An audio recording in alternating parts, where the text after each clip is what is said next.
Empires rise by power, but they fall when power challenges God. Egypt was the greatest empire the ancient world had ever seen.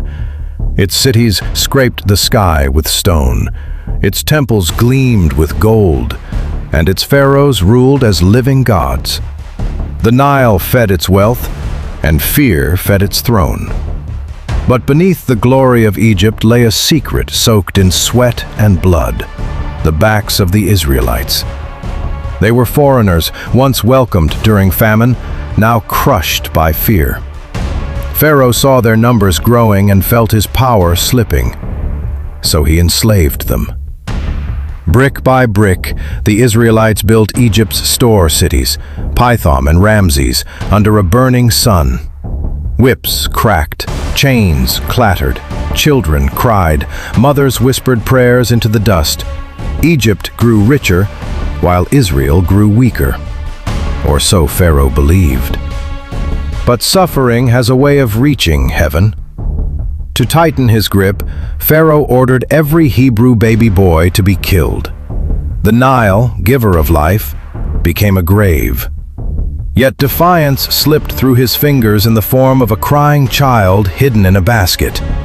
That child was Moses, raised in Pharaoh's palace, educated in the ways of empire, yet marked by God for something far greater.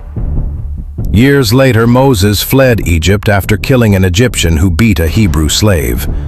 He became a shepherd in the wilderness, forgotten by the empire, but not by God.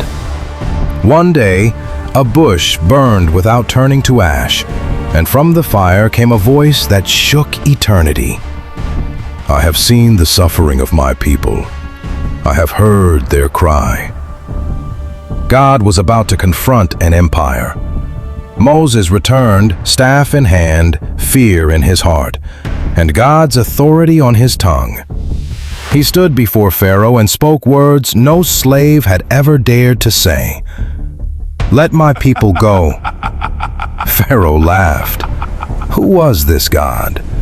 Egypt had hundreds of gods: the Nile, the sun, the throne itself.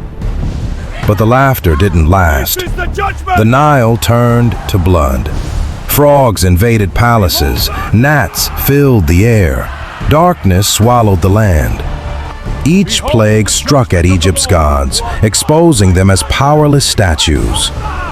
Still, Pharaoh's heart hardened. He would not bow. Then came the final warning. At midnight, judgment would pass through Egypt. Every firstborn would fall, unless blood marked the doorposts. While Egypt slept in arrogance, Israel obeyed in trembling faith. That night, cries echoed through the empire. The palace mourned, the streets wailed.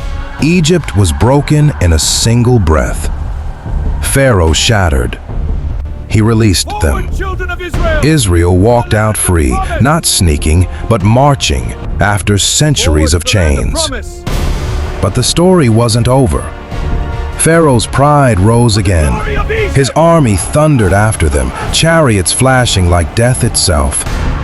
Israel reached the Red Sea and panic exploded. Mountains behind, water ahead, an army closing in. Then God did what no empire could imagine. The sea split.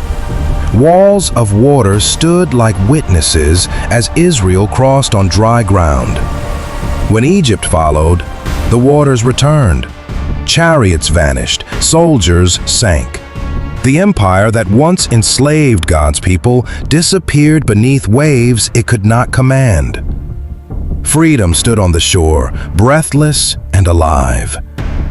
And here is the truth that still shakes the world.